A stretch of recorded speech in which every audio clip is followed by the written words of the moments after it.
Bonjour à toutes et à tous. Aujourd'hui, dans cette vidéo et dans d'autres vidéos, je vous parlerai du regroupement familial. Vous verrez que c'est une procédure qui peut être très utile pour les familles des ressortissants étrangers, mais qui s'avère aussi très complexe et de plus en plus difficile à mettre en place. Le regroupement familial, c'est une procédure qui permet sous certaines conditions à un ressortissant étranger, hors Union européenne, régulièrement installé en France, le demandeur, d'être rejoint par les membres de sa famille, conjoints et enfants mineurs. Bon à savoir, l'âge des enfants est apprécié au moment de la demande de regroupement familial et non pas au moment de l'arrivée de la famille en France. Vous devez également savoir que ne sont pas concernés par cette procédure les ascendants, les enfants de plus de 18 ans, le concubin ou le partenaire de Pacs. Il existe des dispositions spécifiques qui sont prévues pour les ressortissants du Maghreb, Algérie, Maroc, Tunisie et d'Afrique subsaharienne, Bénin, Burkina Faso, Cameroun, Centrafrique, Congo-Brazzaville, Côte d'Ivoire, Gabon, Mali, Niger, Sénégal, Togo. Pour en savoir plus, je vous invite à vous rendre sur le lien qui apparaît ci-dessous. Vous pouvez faire venir votre famille sous certaines conditions. C'est ainsi que vous devez résider en France de manière régulière depuis 18 mois au moins. Avec la nouvelle loi, la durée de résidence régulière passera à 24 mois. Pour les Algériens, grâce à un accord franco-algérien, ce délai est de 12 mois minimum. Son conjoint doit être âgé de 18 ans au moins à la date du dépôt de la demande. Il n'y a en revanche pas de condition de durée du mariage. Avec la nouvelle loi, il avait été proposé d'augmenter cet âge minimum. Je reviendrai dessus dans une vidéo uniquement consacrée aux conséquences de cette nouvelle loi sur la demande de regroupement familial.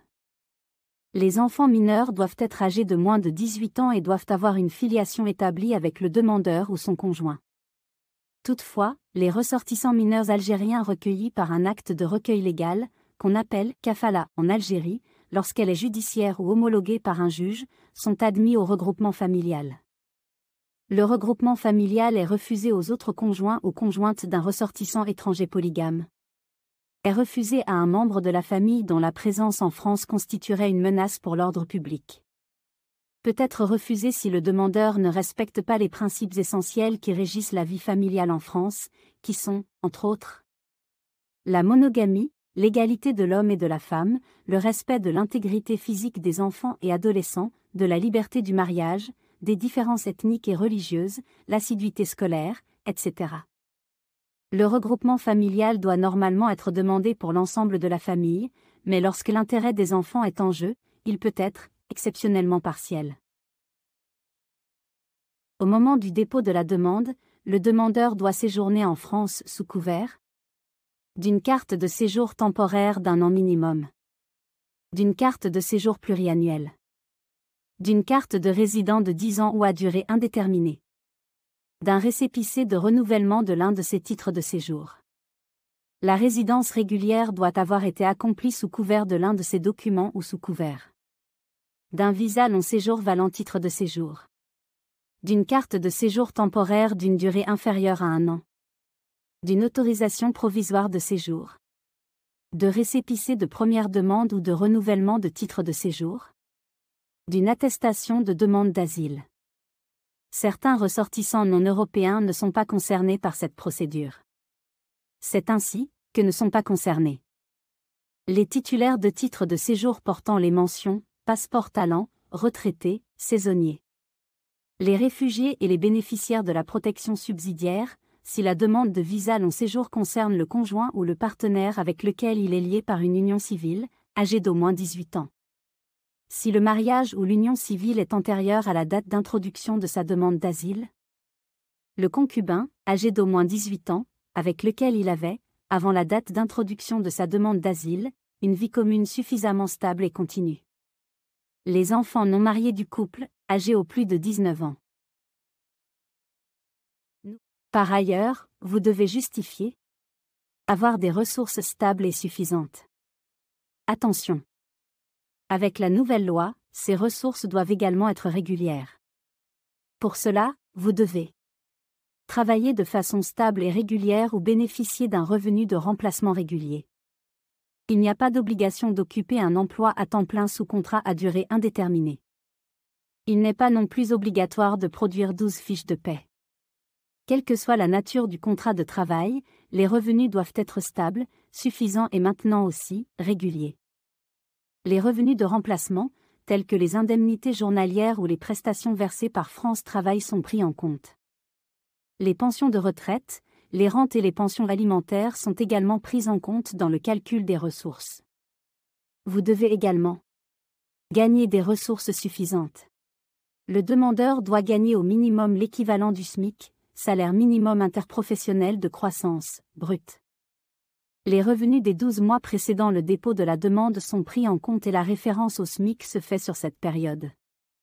Le plancher des ressources varie en fonction de la composition du foyer, sauf pour les ressortissants algériens, dont les ressources doivent être égales au SMIC brut. Pour les autres ressortissants, la condition de gagner le SMIC brut ne s'applique que pour une famille de 2 à 3 personnes.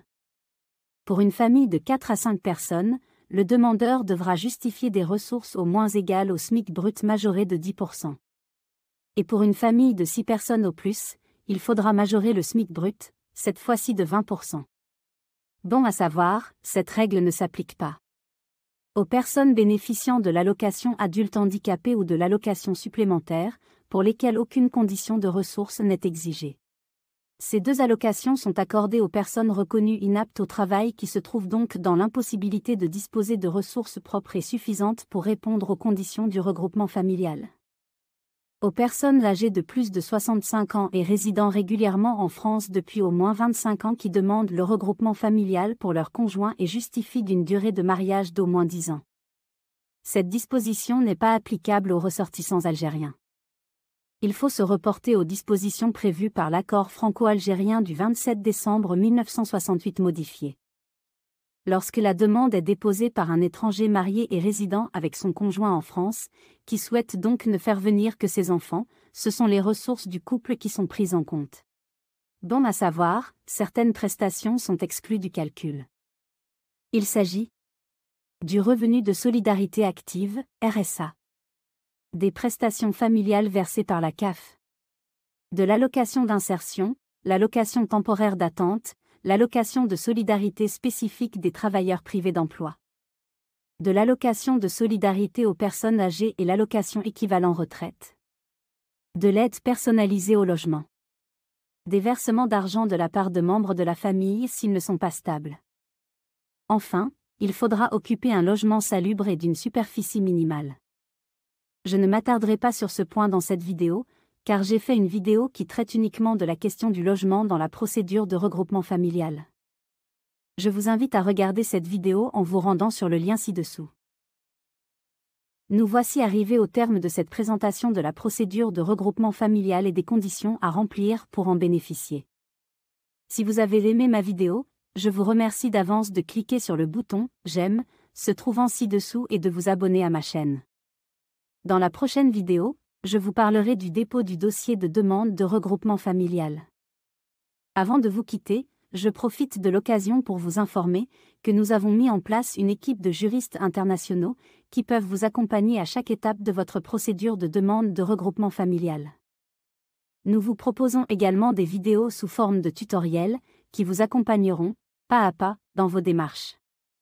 Nous vous proposons ces vidéos très utiles, en option payante, pour 4,99 € seulement.